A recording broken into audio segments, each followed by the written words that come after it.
శ్రీ గురుభ్యో నమ. శ్రీ మహాగణాధిపతి నమ. సరస్వతి నమరి. ఓం శ్రీమాత్రి నమ. భక్తులందరికీ సంక్రాంతి శుభాకాంక్షలు తెలియజేస్తూ ద్వాదశ రాశుల్లో వృషభ రాశి యొక్క ఫలితం చెప్పుకుందాం.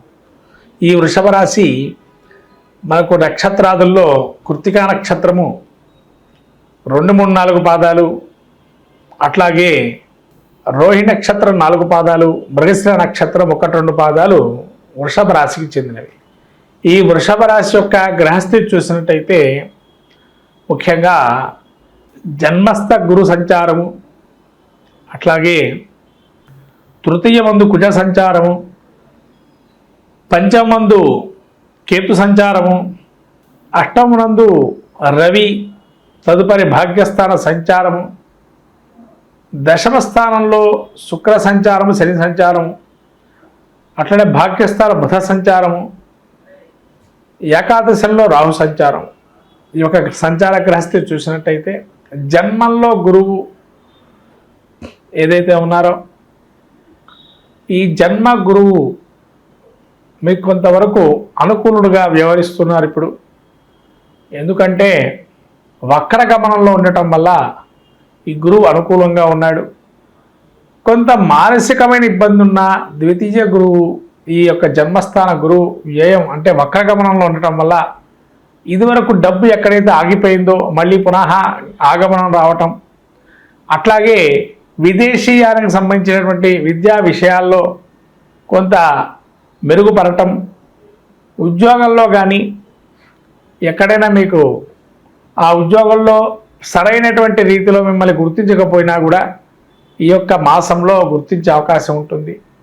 అట్లాగే ఈ యొక్క తృతీయ స్థానం కుజుడు వక్రగమనంలో ఉండటం వల్ల ఇంట్లో వాళ్ళు అత్యద్భుతంగా మిమ్మల్ని ఇంత పోరాడుతున్నారే కుటుంబం గురించి అని చెప్పి మిమ్మల్ని ఒక మాటతోని వారు మిమ్మల్ని మహా రాణింపుగా చూస్తారు. అట్లాగే ఈ యొక్క కేతు పంచమంలో ఉండడం వల్ల రాజమార్గము, భక్తి, జ్ఞానము, వైరాగ్యము, ప్రభు సన్మానము ఇలాంటివి చాలా అధికంగా ఉంటాయి. కానీ సంతానం మాత్రం మీ యొక్క మాట వినకుండా ఉండటం అనేది జరుగుతుంది. కాబట్టి జాగ్రత్తగా సంతానం విషయంలో మాత్రం కొద్దిగా జాగ్రత్తగా ఉండడం మంచిది. అట్లాగే ఈ యొక్క బుధుడు మీకు అష్టమ స్థానంలో సంచారం చేస్తూ భాగ్యస్థానంలో సంచారం చేస్తున్నాడు. ఈ యొక్క భాగ్యస్థాన సంచారం వల్ల బుధుడు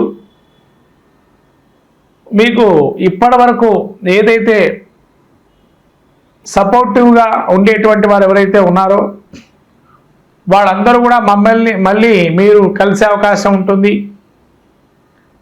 వాళ్ళ యొక్క సహకారంతో మీ యొక్క వ్యాపారం కానీ లేదా మీ సోదర వర్గంతో కానీ కొంతవరకు మెరుగుపడే అవకాశం ఉంటుంది. ధనంలో కానీ బాధ్యతల్లో కానీ అట్లాగే మీ సోదర వర్గంతో కొంత అనుకూలమైనటువంటి అంశంగా గోచరిస్తుంది. రవి కూడా మీకు భాగ్యస్థాన సంచారం వల్ల ఆరోగ్యం కానీ, ఆరోగ్యమే మహాభాగ్యం అంటారు కాబట్టి ఆరోగ్యరీత్యా చాలా అద్భుతంగా ఉంది.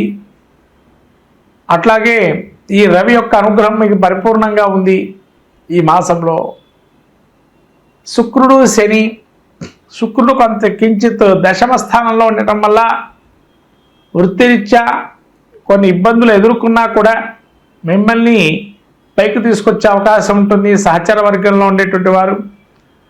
అట్లాగే కొంత ఇబ్బందులు ఉంటాయి.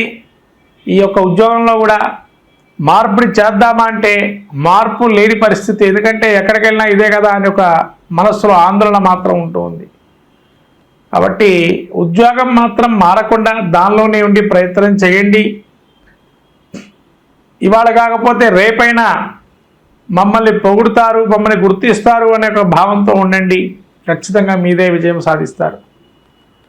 అట్లాగే ఈ యొక్క ఏకాదశంలో రాహు వల్ల మీ సోదర వర్గంలో కొంతవరకు ఇబ్బందులు ఉన్నా అవన్నీ సమసిపోతాయి. వాళ్ళు కూడా మిమ్మల్ని ఒక మంచి భావనగా దగ్గర తీసుకోవటము, అట్లాగే కంటికి సంబంధమైనటువంటి ఇబ్బందులు వచ్చే అవకాశం ఉంటుంది. కాబట్టి కంటికి తగినటువంటి వైద్యం చేసుకోవటం లేదా వాటికి సంబంధించిన ఆరోగ్య నియమాలు పాటించడం మంచిది. అట్లాగే ఏకాదశంలో రాహు ఉండటం వల్ల ఎవరైనా ఉద్యోగ ప్రయత్నాలు విదేశీ ప్రయత్నాలు చేసేటువంటి వారికి కొంతవరకు మంచి కాలంగా గోచరిస్తుంది, ఉద్యోగ ప్రయత్నం చేయొచ్చు. అట్లాగే సంతాన రీత్యా కొంతవరకు నిస్సంతువులుగా ఉండేటువంటి వారికి కూడా సంతాన భాగ్యాన్ని కలిగించే అవకాశం కూడా ఈ యొక్క మాసం నుంచి ప్రారంభం అవుతుంది. కాబట్టి నిస్సంతువులు కూడా సంతానం కోసం ప్రారంభం చేసుకోవచ్చు. అట్లాగే వ్యాపారస్తుల్లో ఉండేటువంటి వారు కొంత నష్టాన్ని చవి చూసినా ఈ మాసంలో కొంత పుంజుకునే అవకాశం ఉంటుంది. చివరికల్లా సంక్రాంతి తర్వాత నుంచి అంటే పూర్వార్ధం కన్నా ఉత్తరార్ధం మెరుగ్గా ఉంది కాబట్టి చాలా బాగుంది ఉత్తరార్ధం అంతా కూడా వృషభ రాశి వారికి. ఈ విధంగా వ్యాపారంలో ఉండేటువంటి వారు, రాజకీయ నాయకులు కానీ అట్లానే చిన్న చిన్న వ్యాపారాలు చేసుకునేటువంటి వారికి కానీ ఈ చివరి మాసం చివరాంతంలో చాలా అద్భుతంగా గోచరిస్తుంది.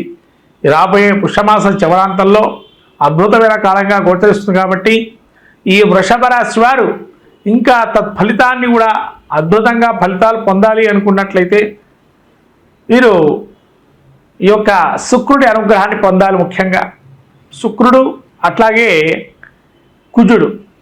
కుజుడికి సుబ్రహ్మణ్య స్వామి దేవాలయంకి వెళ్ళటం, సుబ్రహ్మణ్య స్వామి యొక్క క్షేత్ర దర్శనం, అభిషేకాదులు చేసుకోవటం, అయితే ప్రతి మాసంలో మనకు వచ్చేటువంటి షష్ఠీ తిథి నాడు బ్రాహ్మడికి ఏదైనా స్వయం పాకం దానం ఇవ్వటం కూడా అద్భుతంగా గోచరిస్తుంది.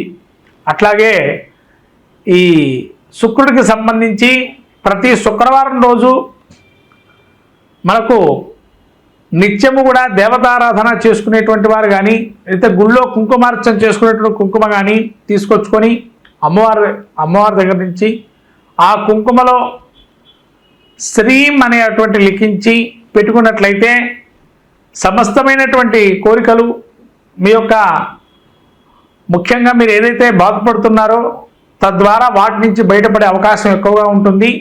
మీరు దేవాలయంకి వెళ్ళి కుంకుమార్చన చేయించుకొని ఆ కుంకుమను తీసుకొచ్చుకొని ఒక శుక్రవారం పొద్దున్నే అమ్మవారి ధ్యానం చేసుకొని శ్రీం అని ఆ యొక్క కుంకుమని మన యొక్క చేతిలో పెట్టుకొని శ్రీం అనే అక్షరాన్ని ఒక 11 సార్లు జపించి దాన్ని ధారణ చేస్తే అద్భుతంగా ఫలితం ఉంటుంది. ఇటువంటివి ఈ యొక్క పుష్యమాసంలో మీరు చేసినట్లయితే మీరు ఇంతవరకు ఇబ్బందులు ఏదైతే ఉన్నాయో అవన్నీ వాటి నుంచి బయటపడతారు. సంపూర్ణమైన ఒక లక్ష్మీ అనుగ్రహం కలుగుతుంది ఈ యొక్క వృషభ రాశి వారికి ఈ మాసంలో. మొత్తం మీద ఈ ద్వాదశి రాశుల వారు ఈ సంక్రాంతికి ఏది పాటిస్తే మాకు బాగుంటుంది అనుకునే దానికి వస్తే ద్వాదశి రాశుల అందరూ కూడా సవిత్రు సూర్యనారాయణ స్వామికి ఉత్తరాయణ పుణ్యకాలంలో దానం, స్నానం, జపం, వ్రతం లాంటివి చేసుకోవటంతో కానీ లేకపోతేనా వచ్చేటువంటి బ్రాహ్మడికి స్వయం పాక దానం ఇవ్వటము, అట్లాగే ఏదైనా బెల్లము కానీ నువ్వులు కానీ అట్లానే తెల్ల నువ్వులండి, నల్ల నువ్వులు కావు, తెల్ల నువ్వులతో చేసే పదార్థాలని ఇవ్వటం వల్ల కూడా మనకుండేటువంటి ఆరోగ్య రుగ్మతల నుంచి బయటపడతాము.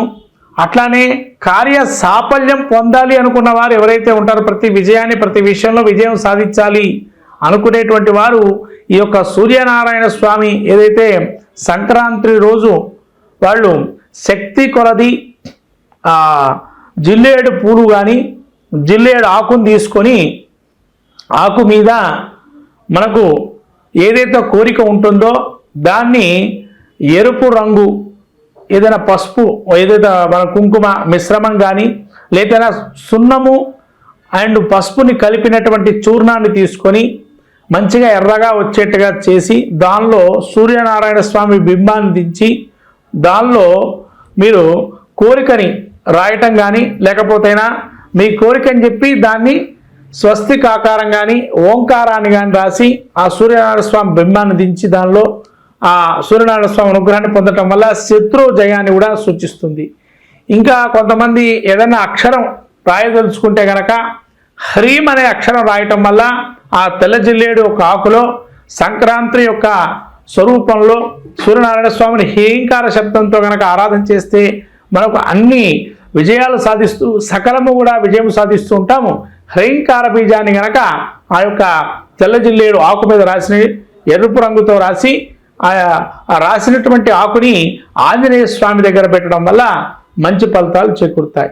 ఈ విధంగా సంక్రాంతి రోజు ఈ విజయాన్ని సాధించే అవకాశానికి ఈ యొక్క సూచనలు చేసుకోవడం జరుగుతుంది. మొత్తం 12 రాసుల వారు ఇది పాటిస్తే కూడా మరి మంచిది. హరి ఓం.